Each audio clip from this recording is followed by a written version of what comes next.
खरीदे थे। सुना है? नहीं सुनो, जिन्हें सुना है वो एक बार और सुनो।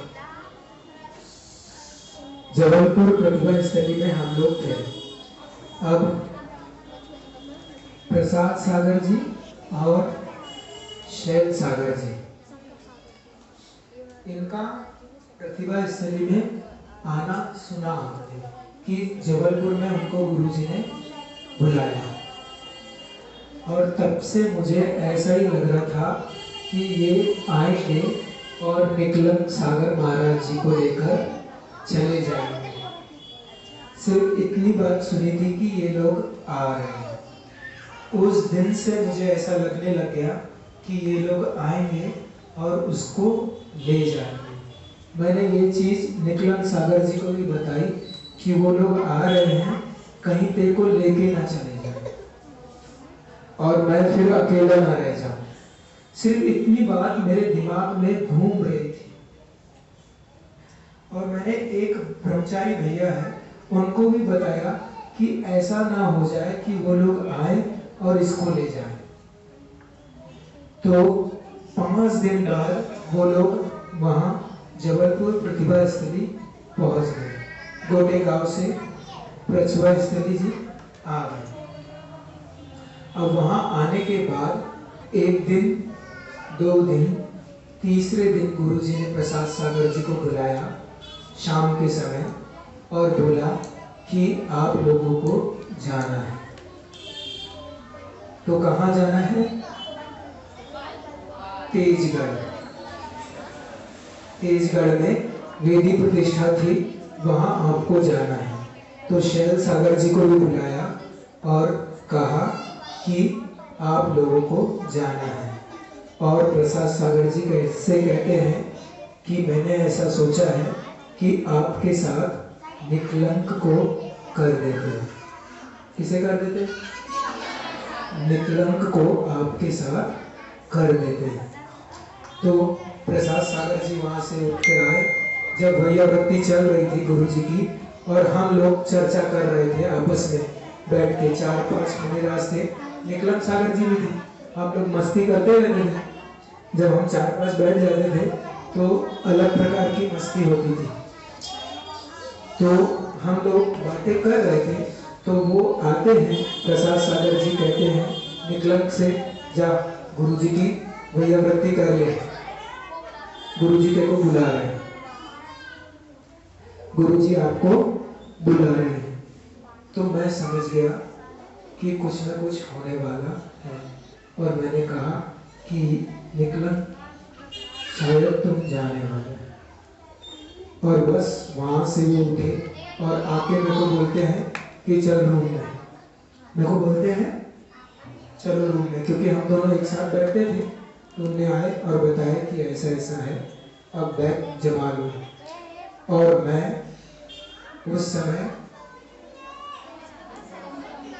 रोना शुरू कर दिया। मुझे रोना रुक ही नहीं रहा था और वो मेरे को बोलता है अरे मैं कहीं जा थोड़ी ना रहा हूँ, मैं तो उनके साथ जा रहा हूँ, फिर मिलेंगे। तू काय को रोता है, क्यों विकल्प कर रहा है, हंस, तू तो खूब हंस, काय को रोता है। पर मेरा रोना तो रुक ही नहीं रहा था। सामायिक की, उसने भी सामायिक की, मैंने भी सामायिक की, मैं रो ही रहा था। पूरी सामायिक उस दिन सिर्फ रोते रोते ही हुई। और उसके बाद वो बोलता है कि थोड़ा सामान ऐसा दे दे, ये दे दे, वो दे दे। उनका चालू हो गया कि मेरा ये सामान रखा दे, मेरा ये सामान रखा दे, और वो मेरे को सामान देने लग गए। उस समय मैंने उसका सामान संभाल के रखा नहीं कि ऐसा था कि बाद में मिल जाएंगे। तो उसने मुझे घड़ी भी दी थी, इतनी बड़ी घड़ी दी थी। मैं क्या करूँगा उस घड़ी का, तो मैंने किसी को दे दिया। आज वो चीज़ रहती तो अलग चीज़। मैंने भी यहाँ से घड़ी भिजवाई थी उसके जन्मदिन पहले।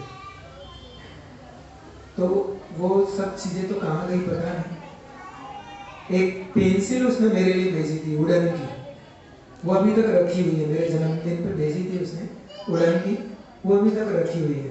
तो वहाँ पर मैं रो रहा था और मैं रोते रोते कब सो गया मुझे पता ही नहीं।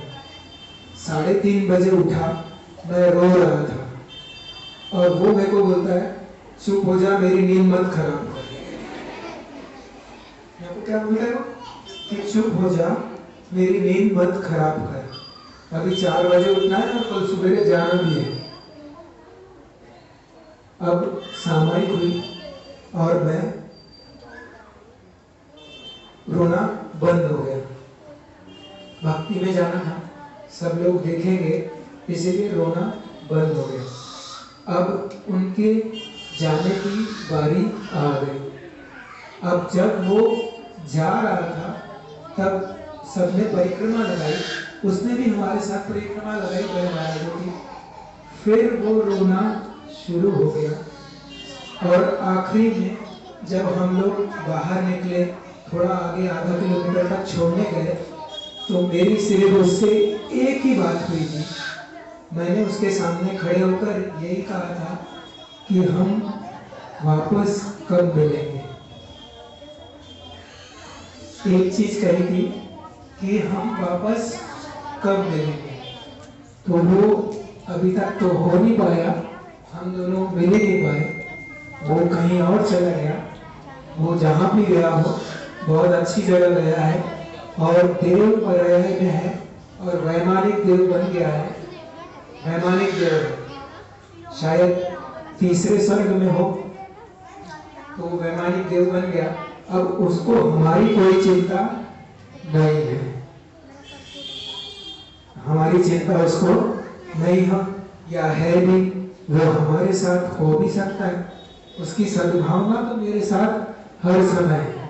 और बाकी का दृष्टांत कल सुनाएंगे, यानी इसके आगे भी कुछ हुआ था वो कल सुनाऊंगा, ठीक है।